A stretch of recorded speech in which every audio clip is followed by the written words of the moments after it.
আসসালামু আলাইকুম সুপ্রিয় দর্শক, এই মুহূর্তে পৃথিবীর যে প্রান্ত থেকে আমাদের অনুষ্ঠানটি উপভোগ করছেন, আশা করি সকলেই ভালো আছেন।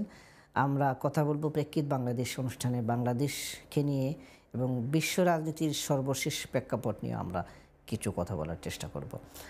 দর্শক, আমরা প্রতিটি অনুষ্ঠানে রাজনীতিবিদ এবং বাংলাদেশকে নিয়ে যারা কথা বলেন, বিশ্ব রাজনীতিকে নিয়ে যারা কথা বলে থাকেন, বিভিন্ন পর্যায়ের ব্যক্তিকে আমন্ত্রণ জানিয়ে থাকি। আমন্ত্রিত অতিথিগণ তাদের অভিব্যক্তি পেশ করেন, তাদের সমসাময়িক রাজনীতি নিয়ে তারা কথা বলে থাকেন এবং এই রাজনীতির প্রেক্ষাপটগুলোকে তারা তুলে ধরেন। সম্মানিত একজন অতিথিকে আমরা আজকে আমন্ত্রণ জানিয়েছি, যাকে সবাই অনেকেই চিনেন, যারা চিনেন না আজকে চিনবেন অবশ্যই। বাংলাদেশের রাজনীতিতে যিনি বলা যায় দূর থেকে, অন্তরাল থেকে অনেক ভূমিকা পালন করেন, অনেক অনেক কিছুই করে থাকেন, যেটাকে আমরা আলোচনায় নিয়ে আসব তার জীবন থেকে, তার আলোচনার প্রেক্ষাপট থেকে।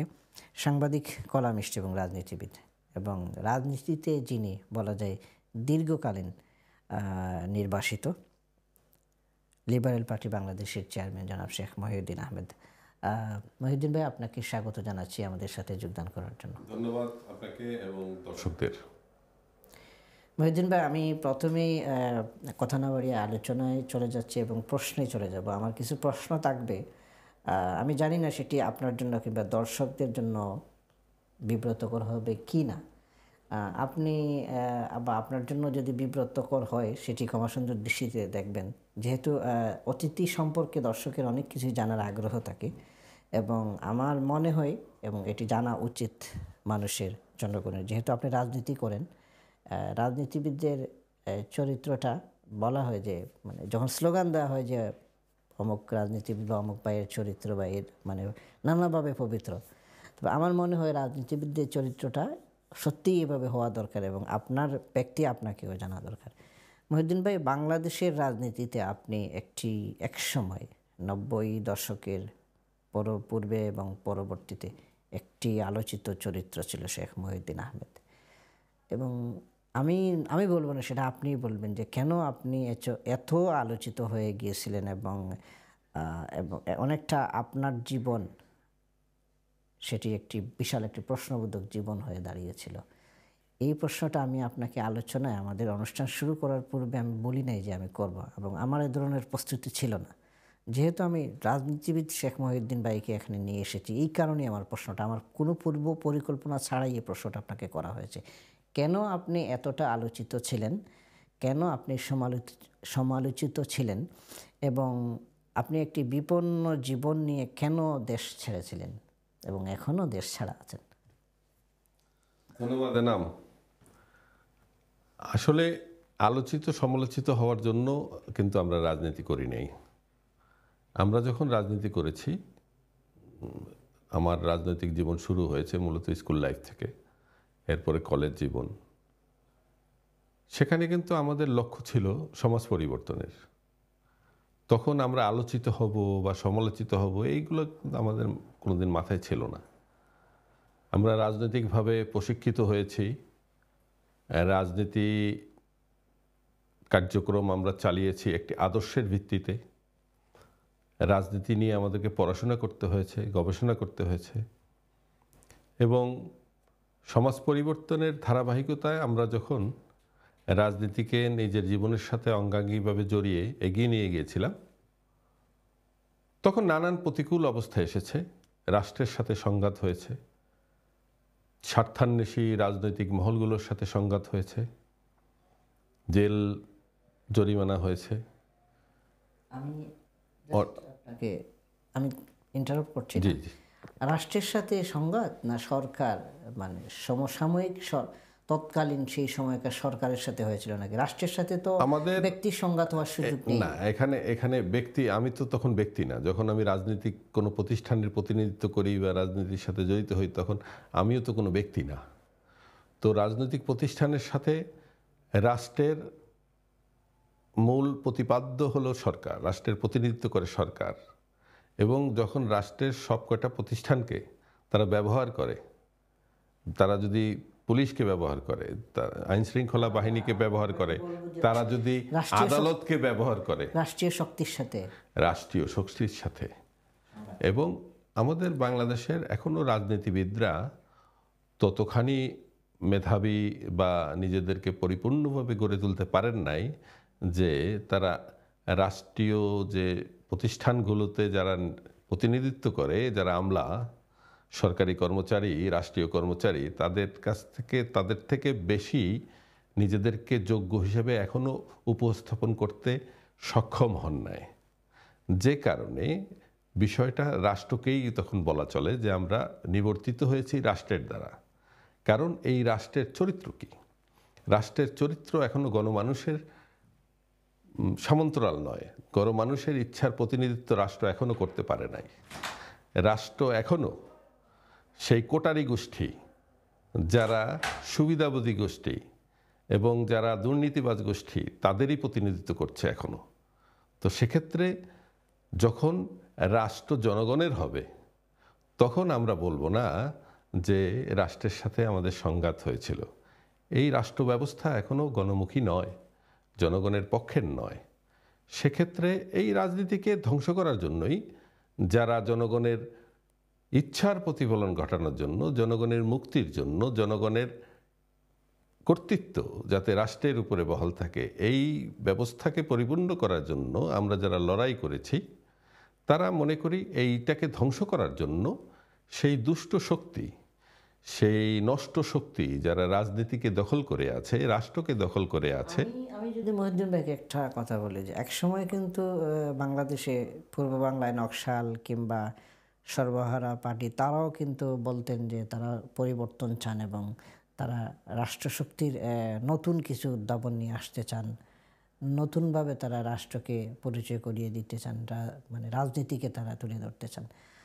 সেই রাজনীতি যারা করতেন তারাও বলতেন কিন্তু সমাজ পরিবর্তন একসময় আন্তরিকভাবেই তারা রাজনীতি করেছে। আপনি যদি দেখেন যে বাংলাদেশে সমাজ পরিবর্তনের জন্য, জনগণের রাষ্ট্র ব্যবস্থা কায়েমের জন্য দুইটা শক্তি এই পর্যন্ত সত্যিকার অর্থে আন্তরিকভাবে রাজনীতি করেছে। একটি হলো বাম শক্তি, আর একটা হলো ইসলামী শক্তি।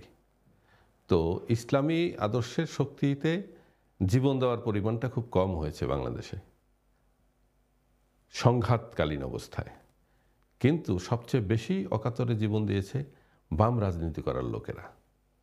এবং যারা নিজের জীবনকে জনগণের জন্য উৎসর্গ করতে চায়, তাদেরকে যারা ছোট করার চেষ্টা করে, তারা অবশ্যই জনগণের বন্ধু নয়। এই আজ পর্যন্ত দেখেন, যখন এই বাম শক্তিগুলোকে সারা পৃথিবী থেকে ধ্বংস করার সকল প্রচেষ্টা হয়েছে, লাভ হয়েছে কাদের? আজকে পুরো বিশ্ব ব্যবস্থাই কিন্তু সেই পুঁজিবাদী ব্যবস্থার মধ্যেও যারা কর্পোরেট হাউস, এই কর্পোরেট হাউসগুলো কিন্তু এখন সমস্ত পৃথিবীর মালিক। আজকে অর্থনৈতিক ব্যবস্থা কাদের হাতে?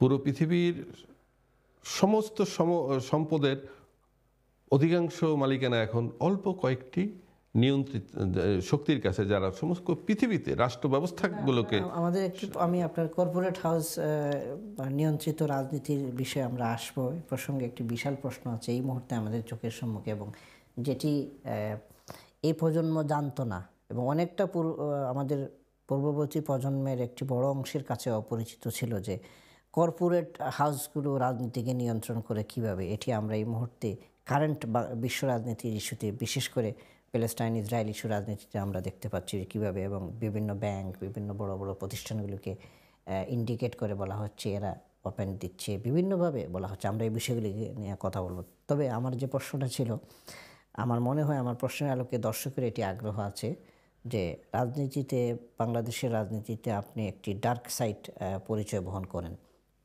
এটি সত্য, এটি আমি আপনার সামনেই বলছি, কোনো ধরনের রাগ টাগ না রেখেই। এই যে আপনার কি নেগেটিভ না পজিটিভ, এটা দুইটাই হতে পারে, কারণ কেউ পজিটিভভাবে নেবে, কেউ নেগেটিভ। একটা মানুষের ব্যক্তি পরিচয়, রাজনৈতিক পরিচয় যেভাবে পজিটিভ নেগেটিভ দুইটাভাবে নিচ্ছে, একটি অংশ আপনাকে অবশ্যই পজিটিভভাবে নেবে, সেটি হতে পারে ছোট অথবা বড়, অথবা নেগেটিভভাবে নিতে পারে একটি অংশ, সেটি ছোট বা বড়। আপনিই বলবেন যে আপনার এই প্ল্যানটি ছিল, আপনার যে টার্গেটটি ছিল, আহ, আপনার লক্ষ্য উদ্দেশ্য যেটি আমরা বলবো, সেটি কি সঠিক ছিল এবং এখন পর্যন্ত সঠিক আছে কিনা, এবং বাংলাদেশের প্রেক্ষাপটে আপনি যেটি বলেছিলেন যে দু ধরনের শক্তি বাংলাদেশে বেশি কাজ করেছে সত্যিকার অর্থে রাজনীতির জন্য, একটি হলো বাম শক্তি এবং একটি হলো ইসলামিক শক্তি। এই মুহূর্তে যেটি ছিল তারাই শুধু আদর্শের প্রতিনিধিত্ব করে, আর কারো রাজনীতিতে কোনো আদর্শের কোনো চর্চা আমরা খুঁজে পাই না। আপনি যেটি আপনার ডার্ক সাইড বা রাজনীতির ডার্ক সাইড এবং আপনার এই যে দীর্ঘদিন আপনি নির্বাসিত জীবনযাপন করা, আমরা এটি এটি কিন্তু নতুন প্রজন্মের অনেকেরই আগ্রহ হবে যে মহিউদ্দিনকে জানার, মহিউদ্দিনের নাম জানে হয়তো অনেকেই, হয়তো জানে না অনেকেই, জানার আগ্রহ, কারণ রাজনীতিবিদকে জানা প্রয়োজন ভবিষ্যতের জন্য। আমরা কিন্তু এখন আর রাজনৈতিক চরিত্র যারা সারা পৃথিবীতেই, যেমন যারা ইসলামিক রাজনীতি করে, যারা বাম রাজনীতি করে, যারা সাধারণ রাজনীতি করে, যারা যারা পুঁজিপতি রাজনীতিও করে, এদের মধ্যেও কিন্তু অনেক ভালো ভালো চরিত্র আছে। কিন্তু আপনি দেখবেন সারা পৃথিবীতেই কিন্তু এখন এক ধরনের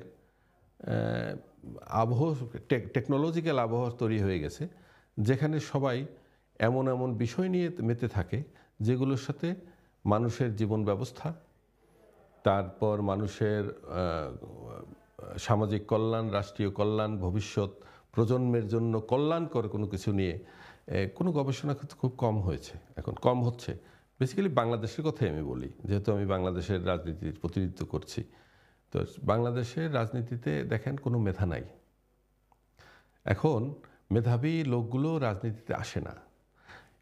তারপর যে সমস্ত লোকদের সমাজে একসময় সম্মান ছিল, তাদের সামাজিক সম্মান ছিল, পারিবারিক সম্মান ছিল, যাদের অবস্থাপন্ন পরিবার ছিল, যারা এই বিপ্লবী পরিবার ছিল, তারা অনেকেই রাজনীতি থেকে এখন দূরে সরে গেছে, এবং নতুন প্রজন্মের অনেকেই রাজনীতিতে আসতে চাচ্ছে না মেধাবীরা। যে কারণে আজকে পুরো রাজনীতিতে কারা কর্তৃত্ব নেতৃত্ব দিচ্ছে আপনি দেখবেন, রাজনীতিতে পাবেন আপনি সবচেয়ে বেশি এখন পাবেন অবৈধ ব্যবসায়ীদের, অসাধু ব্যবসায়ীদের প্রতিনিধিত্ব। তারপর পাবেন মেধাহীন দাপুটে লোকাল লোকদেরকে। তারপর যারা নিজের ওটাকে ন্যাশনাল ইন্টারন্যাশনাল কোনো রাজনীতির কোনো ধারাবাহিকতা, কোনো সূত্র, কোনো সংযোগ, ইভেন কি আধুনিক টেকনোলজি নিয়েও যাদের বুঝ ব্যবস্থা নাই, রাজনৈতিক ইতিহাসের কোনো ধারণা নাই, রাজনৈতিক বিবর্তনের কোনো ধারণা নাই, তারাই দেখবেন এখন রাজনীতিকে বাংলাদেশে দখল করে আছে। এবং পরিপূর্ণভাবে বাম শক্তিকে এবং ইসলামিক শক্তিকে দমন করার পরে এই অপশক্তিগুলা এখন রাজনীতিতে দখলিত্ব করার কারণে বাংলাদেশে এই পুরোপুরিভাবে গণতান্ত্রিক চেতনা বলেন, বৈপ্লবিক চেতনা বলেন, কোনোটাই আর অবশিষ্ট নাই। যে কারণে জনগণ আর এখন রাস্তায় নামে না, তার দুর্ভোগ সত্ত্বেও, কারণ সে কাউকে বিশ্বাস করতে পারে না। সে কারো কাছ থেকে কোনো ফলাফল লাভ করার জন্য কোনো কিছুই খুঁজে পায় না। মহিউদ্দিন ভাই, আমি বুঝতে পারছি আপনি শেষ সময়ে হয়তো আমার প্রশ্নের উত্তরটা দিবেন, আপনি বিভিন্নভাবে ঘুরিয়ে গেছেন। তো আমি আশা করব নতুন প্রজন্মের আগ্রহ এবং আপনাকে চেনা প্রয়োজন বলে আমি মনে করি, আমরা মনে করি। ব্যক্তিগতভাবে আমাকে উপস্থাপন করতে চাই না, না, ব্যক্তি উপস্থাপন কারণ নয়, আমি আপনার ব্যক্তির জন্য রাজনীতি করি নাই। আমি যেটা বলছিলাম যে আপনার রাজনৈতিক একটা চরিত্র ছিল সেখানে এবং একটা ভূমিকা ছিল। একটা ফিল্মে যেভাবে একজন নায়ক কিংবা ভিলেনের ভূমিকা থাকে, সেখানে আপনার একটা গুরুত্বপূর্ণ ভূমিকা ছিল, এবং আমি মনে করি এটি জানা দরকার নতুন প্রজন্ম। আমি সেটা আপনি পরে উত্তর দিবেন। আমি বাংলাদেশের চলমান রাজনীতি, জাতীয় নির্বাচনের খুব কম সময় পরেই, ডিসেম্বর জানুয়ারিতে নির্বাচনের পরবর্তী ডামাডোলের পরেই যে নির্বাচনটি ছিল বর্জনীয়, বাংলাদেশের বড় রাজনৈতিক দলগুলো বর্জন করেছে, এবং শুধুমাত্র ক্ষমতাসীন যারা আছেন তার বাহিরে ছোট ছোট তাদের সমমনাদের নিয়ে রাজনীতি, একটি সরকার গঠন করা হয়েছে, একটি নির্বাচন হয়েছে এবং পরবর্তীতে সরকার গঠন, এবং এখন উপজেলা নির্বাচনের একটি ব্যাপক তোড়জোড় হচ্ছে এবং আজকে থেকে হয়ে যাচ্ছে অলরেডি। আপনি কি মনে করেন যে বিশ্ব রাজনীতির প্রেক্ষাপট এবং এই মুহূর্তে যে বিভিন্ন জায়গায় যুদ্ধ হচ্ছে, একটি অসম যুদ্ধ বলা যায়, রক্তপাত, সংঘাত, সহিংসতা হচ্ছে, এর বাহিরে বাংলাদেশ কিন্তু বিশ্ব রাজনীতির বাহিরে নয় কিছুই, বা বিশ্বের কোনো আলাদা কোনো পার্ট নয়। আপনি কি মনে করেন যে এই মুহূর্তে বাংলাদেশের রাজনীতি গত প্রায় এক দশকের বেশি সময় ধরে যে বাংলাদেশের যে চলমান ধারাবাহিকতা চলছে সরকার এবং রাজনীতির, সঠিক পথে আছে কি না আপনি মনে করেন কি না? মানে বা এই বিষয়টাকে আপনি কীভাবে মূল্যায়ন করবেন? আমরা সংক্ষেপে প্রশ্নগুলোর উত্তর চাইব, যেহেতু আমাদের সময়টাকে বাঁচিয়ে নিতে হবে। আপনার কি মনে হয় অগণতান্ত্রিকভাবে, জনবিচ্ছিন্নভাবে রাজনৈতিক কি বলে মাঠটাকে এগিয়ে নিয়ে যাওয়াকে কি জনগণের পক্ষের কোনো কিছু বলা যায়? যায় না। এবং সফলতা এখানে, হ্যাঁ, তাদের সফলতা, আমি আজকে যারা এই দীর্ঘদিন এক দশকের উপরে যারা ক্ষমতাকে দখল করে আছে, এরা পুরোপুরি গণবিচ্ছিন্ন। কারণ বিগত কয়েকটা নির্বাচনই দেখেছেন, এখানে 10%-এর উপরে জনগণের অংশগ্রহণ নাই, এবং প্রধান বিরোধী দলগুলোরও অংশগ্রহণ নাই। এই বিষয়গুলা একচেটিয়াভাবে আন্তর্জাতিক সম্পৃক্ততা রয়েছে। এইটা আন্তর্জাতিক রাজনীতির বাইরে এখন আর পৃথিবীর কোনো কিছুই চলে না। কেন চলে না? ধরেন, সমগ্র পৃথিবীকে এখন নিয়ন্ত্রণ করে বহুদিন থেকে ডলার। সো ডলারের সাথে সম্পৃক্ত অনেক কিছু। আর আমাদের আঞ্চলিকভাবে আমাদের বড় শক্তি হলো ভারত। সে ভারত তার নিজের অস্তিত্ব রক্ষার জন্য বাংলাদেশের ভূমিকে নিজের দখলে রাখতে হবে, আর না হলে ভারতের সার্বভৌমত্ব বিনষ্ট হবে। এই বাংলাদেশের সমতল ভূমিকে দখল করার জন্য তারা নিজেদের অনুগত অপশক্তিকে এখানে বসানোর জন্য আমাদের রাজনৈতিক চরিত্র, জনগণের চরিত্র এবং আমাদের আগামী প্রজন্মকে ধ্বংস করার জন্য শিক্ষা ব্যবস্থা হইতে শুরু করে সব কিছু ধ্বংস করে দিয়েছে। যে কারণে আপনি নির্বাচন নামক কয়েকটি খেলা দেখতেছেন। আপনি গত এই যে অতি সাম্প্রতিক যে সংসদ নির্বাচনটা হয়েছে, এখানে এই অপশক্তির প্রতিনিধিরাই বলেছে যে সাংবিধানিক ধারাবাহিকতা রক্ষার জন্য নির্বাচন তারা করতেছে। এখন এইটাকে যদি আমরা রাজনীতি বলি, এইটাকে যদি আমাদের রাজনৈতিক কালচার বলি, তাহলে আমার আর কিছু বলার নাই। এবং পরিষ্কারভাবে জনগণের এই অবস্থা থেকে বিমুখতা প্রমাণ করে যে আসলে এইটা পুরোপুরিভাবে গণবিরোধী একটি রাজনৈতিক নামের চরিত্র। কিন্তু এর ভেতর দিয়ে যে জিনিসটা প্রতিষ্ঠা হয়েছে আজকে পুরোপুরি, হ্যাঁ, বাংলাদেশের এই অবস্থাটাও কিন্তু আন্তর্জাতিক চক্রান্তেরই অংশ। কেন? আপনি দেখেন, সারা পৃথিবীতে যদি কোনো প্রাকৃতিক দুর্যোগ আসে, অর্থনৈতিক দুর্যোগ আসে, বাংলাদেশে কিন্তু সেটার প্রভাব কম পড়ে। কেন কম পড়ে? একই অবস্থা কিন্তু থাকে। দেখেন, কোভিডেও কিন্তু খুব একটা বাংলাদেশে বিপর্যয় হয় না, মানুষ কিন্তু বেঁচে আছে, না খেয়ে মরছে না, দুর্ভিক্ষ হচ্ছে না। তাহলে বুঝতে হবে বাংলাদেশ একটি অফুরন্ত সম্ভাবনার দেশ, একটি সম্পদের দেশ। এখানে প্রতি বছর ৭৫,০০০ কোটি টাকা কিন্তু বাহিরে চলে যায়, লুটপাট হয়, তারপরেও মানুষ বেঁচে আছে, তারপরেও মানুষ জাগতেছে না। এমনভাবে একটি আন্তর্জাতিক চক্রান্ত দিয়ে এটাকে ঢেকে রাখা হয়েছে। আমরা যদি বলি যে আপনি যেটি বলতে চেয়েছেন বা বোঝাচ্ছেন, জিও পলিটিক্সে বাংলাদেশ ভেরি ইম্পর্টেন্ট একটি বাংলাদেশের অবস্থান, এবং ভারত যেটাকে নিয়ন্ত্রণ করছে আমাদের রাষ্ট্রশক্তিকে কিংবা আমাদের সার্বভৌমত্বকে। আমাদের স্বাধীনতা যুদ্ধটাও হয়েছে ভারতের চক্রান্তে। কারণ যেভাবে স্বাধীনতা যুদ্ধ হওয়ার কথা ছিল, যেভাবে একটা বাম শক্তিগুলো, অন্যান্য শক্তিগুলো যেভাবে মুক্তিযুদ্ধ করতে চেয়েছিল, সেভাবে জনগণের মুক্তি আসতো। আজকে যে কারণে আমরা বলতেছি যে এটা অসমাপ্ত একটি মুক্তিযুদ্ধ ছিল, যে কারণে দেখেন আজকে আমাদের স্বাধীনতা নাই। আমাদের ফ্ল্যাগ আছে, ফিলিস্তিনের মতো ফ্ল্যাগ আছে, আমাদের সরকার আছে, মানচিত্র আছে, কিন্তু আমরা কারা? বাংলাদেশ কি বাংলাদেশ আছে? বাংলাদেশের জনগণের কথা বলার অধিকার নাই, বাংলাদেশের জনগণের নিজের সম্পদটাকে রক্ষা করার অধিকার নাই। তারা যদি কালকে মনে করে এদের দখল করে নেবে, কোনো আইন আদালত কোনো কিছুই সেটাকে রক্ষা করতে পারে না। এবং এখানে আজকে ভারতীয় অপশক্তি এমনভাবে গেড়ে বসেছে যে এখানে আমরা হঠাৎ করে, আমি কথা বললে মনে হবে যেন আমি সাম্প্রদায়িক শক্তি, সাম্প্রদায়িক কথাবার্তা বলতেছি, কিন্তু হঠাৎ করে আপনি এমন কোনো রাষ্ট্রের জায়গা পাবেন না যেখানে তাদের প্রতিনিধি খুঁজে পাওয়া যায় না। তো এইটাকে আমরা ভারতের দখলদারিত্ব বলা ছাড়া তো আমাদের কিছু নাই, ওয়ান কাইন্ড অফ কলোনিয়ালিজম। তাহলে আমি কি বলবো যে আমরা যেটি বাংলাদেশের রাজনীতির যে একটা চরিত্র ছিল, আপনি দেখেন 90-এর পূর্ববর্তী বিভিন্ন সময়ের সরকার এবং 90 পরবর্তী সরকার, বিশেষ করে যেটিকে বলা হয় স্বৈরাচার বিরোধী আন্দোলন বাংলাদেশ। তো ইতিহাসের পথ পরিক্রমায় বিভিন্নভাবে বলা হয় যে 52-এর ভাষা, 69-এর গণ অভ্যুত্থান, 71-এর মুক্তিযুদ্ধ, 52-এর ভাষা আন্দোলন, 69-এর গণ অভ্যুত্থান, পরবর্তীতে মুক্তিযুদ্ধ, এবং তারপরে বলা হয় যেটি 90-এর স্বৈরাচার বিরোধী আন্দোলন। এইসব প্রত্যেকটা বিষয়ে স্বাধীনতা পরবর্তী যদি বড় ধরনের যে আন্দোলন যেটি হলো স্বৈরাচার বিরোধী আন্দোলন, জনগণের সম্পৃক্ততা ছিল এবং রাজনীতির যারা রাজনীতি করেন রাজনীতিবিদদেরও বলা যায় সম্পৃক্ততা ছিল পুরোপুরি, এবং উত্থান থেকে পতনের পর্যায়ে নিয়ে যাওয়া এবং বাধ্য করা, সরকার হটিয়ে দেয়া, নির্বাচনে বাধ্য করা, এগুলা কিন্তু বাংলাদেশের ইতিহাসে আছে। এখন যদি বলি আমরা নতুন প্রজন্ম ইতিহাসে আছে, কিন্তু নতুন প্রজন্ম কি সেই দায়িত্বটুকু পালন করছে, কিংবা তাদেরকে কি সেই শিক্ষা বা দীক্ষায় দীক্ষিত করা হচ্ছে যে অবশ্যই আমাদের প্রয়োজনে, গণতন্ত্রের প্রয়োজনে, ভবিষ্যতের প্রয়োজনে এবং তোমাদের নিজেদের প্রয়োজনে একটি পরিবর্তনের দরকার। এভাবে একটি দেশ চলতে পারে না, এভাবে গুম হতে পারে না, মানুষ উধাও হয়ে যেতে পারে না, প্রকাশ্য মানুষকে উঠিয়ে নিয়ে যাওয়ার পর অস্বীকার করার পরিবেশ সৃষ্টি হতে পারে না।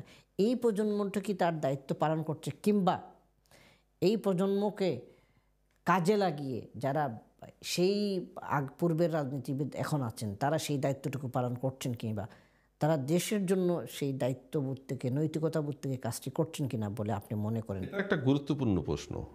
এটা যদি অনুধাবন করতে পারে সবাই তাহলে খুবই গুরুত্বপূর্ণ প্রশ্ন। এবং এটার যথাযথভাবে যদি আমি বলি, আমাদের রাজনীতিতে কি কোনো নয়া নেরেটিভ আছে? আমাদের রাজনৈতিক নেতারা কি কোনো নেরেটিভ দিতে পারছে নতুন প্রজন্মের সামনে? কারণ যে রাজনীতি শুরু হয়েছে মনে করেন আজ থেকে 40 বছর আগে, 50 বছর আগে, 60 বছর আগে, সেই সময়ের সামাজিক অবস্থা, সাংস্কৃতিগত অবস্থা, শিক্ষা ব্যবস্থা, মানুষের শিক্ষিতের হার, টেকনোলজিক্যাল অবস্থা, আজকে সেইটার সাথে যদি এইটার তুলনা করেন, সেক্ষেত্রে আমাদের রাজনীতির মাঠে সেই ধরনের কি উন্নয়ন ঘটেছে? আমাদের মধ্যে ঘটেনি। ইভেন আপনি দেখেন, আগে প্রতিটা জিনিসে রাজনৈতিক সিদ্ধান্তে জনগণের সামনে দেওয়ার জন্য আগে রাজনীতির দলিল তৈরি হতো, রাজনীতিতে লিটারেচার ছিল। লিটারেচার ছাড়া কোনো রাজনীতি কিন্তু সামনে আগাতে পারতো না। আজকে কি আপনি সেরকম কোনো প্রাতিষ্ঠানিক কোনো কিছু পাচ্ছেন? লিটারেচার নাই। সো আমাদের শিক্ষা ব্যবস্থা বেড়েছে, টেকনোলজি জনগণের দৌড়ে দৌড়ে দৌড়ে মানে একদম দোরগোড়ায় চলে গেছে। সেক্ষেত্রে এই অবস্থায় আজকে যদি পল্টন ময়দানে আপনি যদি নতুন প্রজন্মকে সেইভাবে ডাক দিয়ে উদাত্ত গলায় শেখ মুজিবুর রহমানের মতো যদি আহ্বান জানাতে যান, নতুন প্রজন্ম কি সেভাবে যাবে? যাবে না। এখন বর্তমান অবস্থার সাথে সামঞ্জস্য রেখে যে রাজনীতিটাকে তাদের সামনে দেওয়া উচিত ছিল, আমরা কিন্তু সেটা দিতে পারি নাই, এবং পুরোপুরিভাবে রাজনীতি এখানে ব্যর্থ। এবং রাজনীতিতে আগে যারা মেধাবী ছিল, হয় তারা মারা গেছেন, নয় তারা রাজনীতি থেকে বিতাড়িত হয়েছেন, নয় তারা নিজেদের সম্ভ্রম রক্ষার জন্য নিজেরাই নির্বাসিত হয়ে গেছেন। তো নতুন প্রজন্মের সামনে আমাদের কিন্তু আইডল নাই। গত 20 বছরে যে গ্যাপটা হয়েছে, 30 বছরে যে গ্যাপটা হয়েছে, এখন নতুন প্রজন্মের সামনে কিন্তু সেই গ্যাপটাকে পূরণ করার মতো কোনো লিটারেচার কেউ দিচ্ছে না।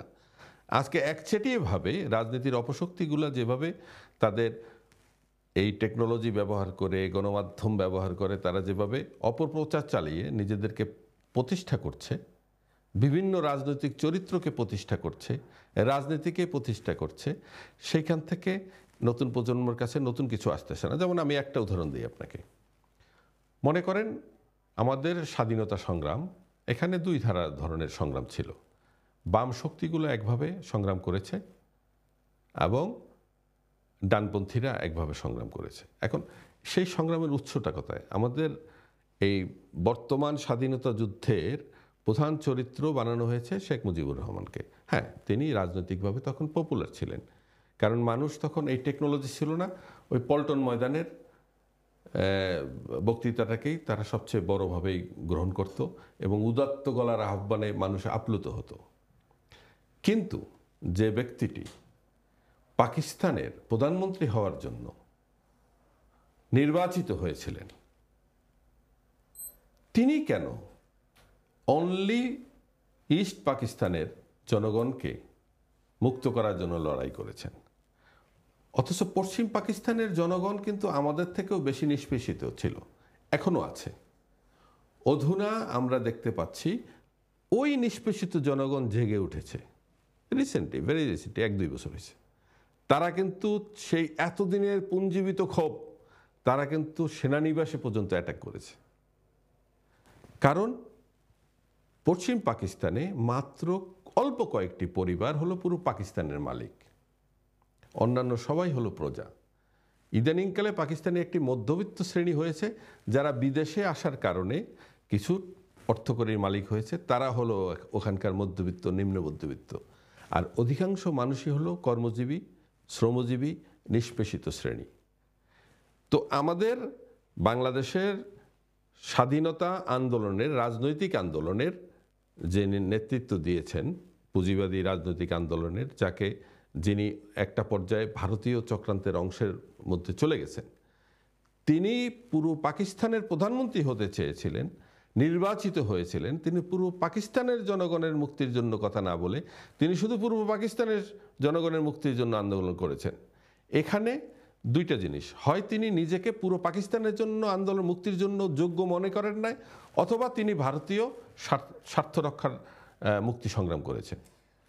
এখানে আরেকটা জিনিস বলি, বামপন্থীরা কি করেছেন? বামপন্থীরা চেয়েছেন, তারা জানেন যে পুরো পাকিস্তানের এই আন্দোলনটা হবে না, তাই তারা পূর্ব পাকিস্তানের জনগণকে মুক্ত করার জন্য এমন একটা দলিল প্রণয়ন করেছিল ৬৮-তে, যে আমরা আত্মনির্ভরশীল মুক্তিযুদ্ধ করব, পূর্ব পাকিস্তানকে, পূর্ব বাংলাকে স্বাধীন করব, এবং পূর্ব বাংলার এই জমি বেইজ হবে ভারতীয় আর্যবাদী সরকারের হাতে নিষ্পেষিত যে সমস্ত জাতিসত্তা তাদের স্বাধীনতা লড়াই করতেছে, তাদেরকে মুক্ত করার বেইজ হবে পূর্ব বাংলা।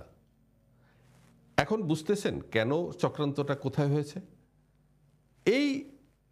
এই যে ব্যর্থতা, সেইটারে কিন্তু ধারাবাহিকভাবে আজকে রাজনীতি নাই, রাজনীতিতে মেধাবী লোক নাই, কোথাও কিছু নাই, শুধু আছে অপশক্তির দখলদারিত্ব, এবং বিপরীতে তাদের যারা প্রতিপক্ষ তারা এখন রাজনৈতিক শত্রু এবং তারা ব্যর্থ।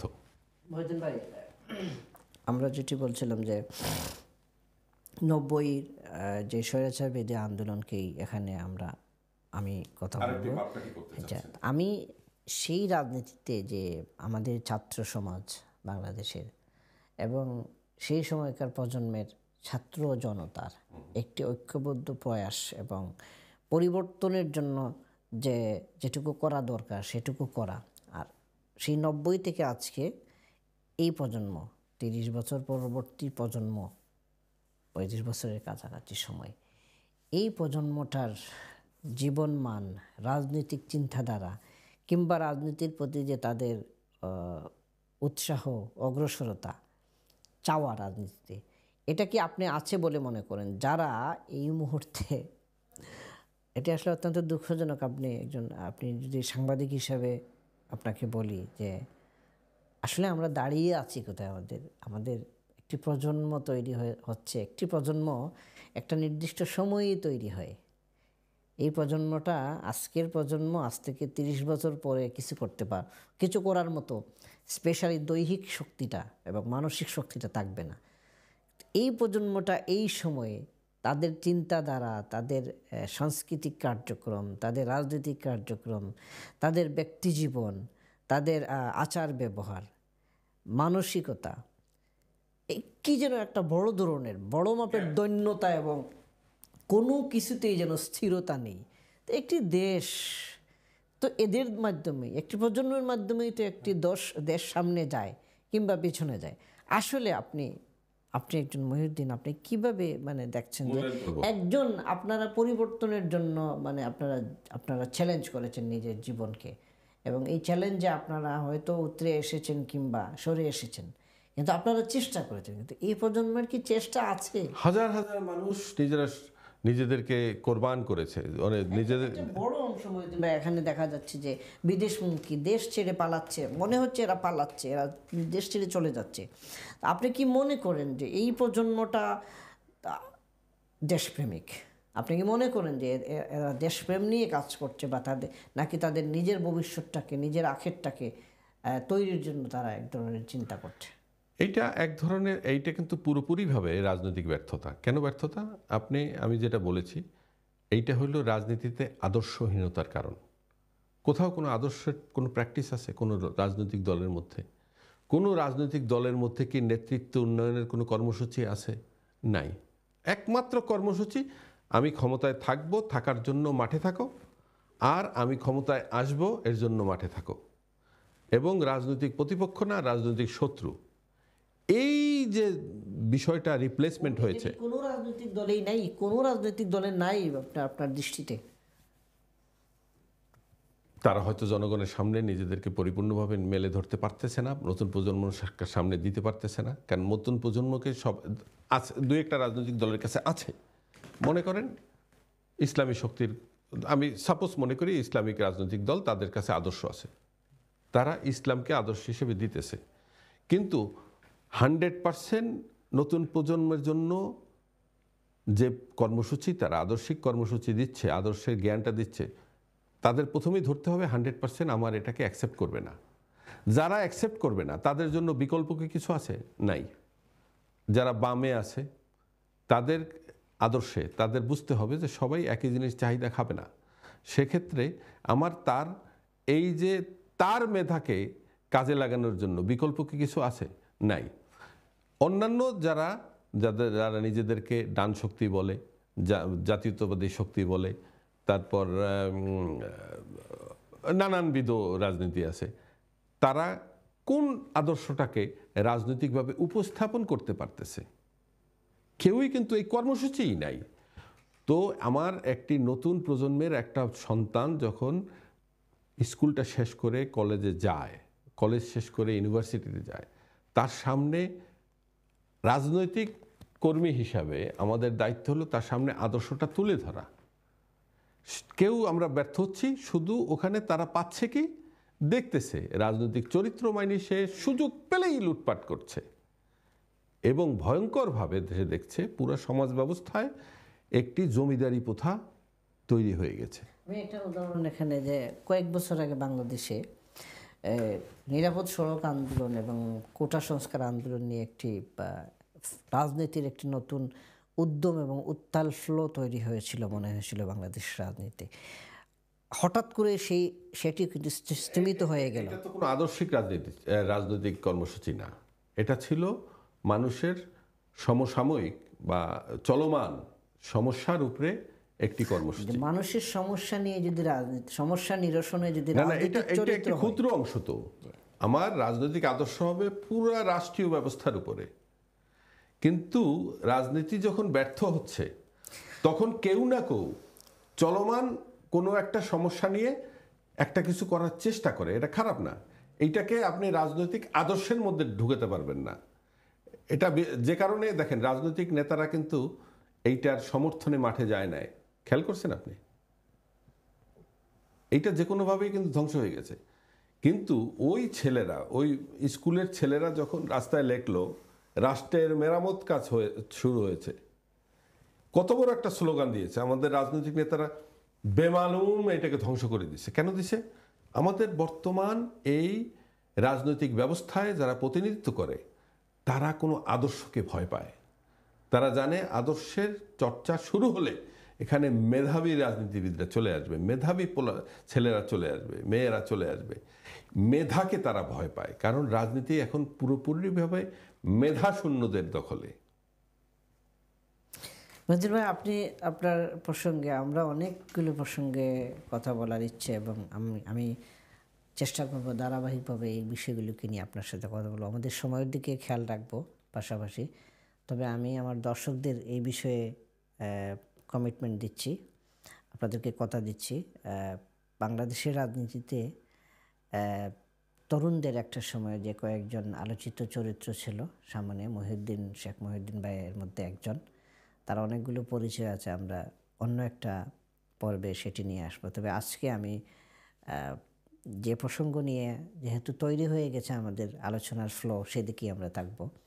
আমরা যেতে পারছি না, মানে যতই চেষ্টা করছি বের হতে পারছি না।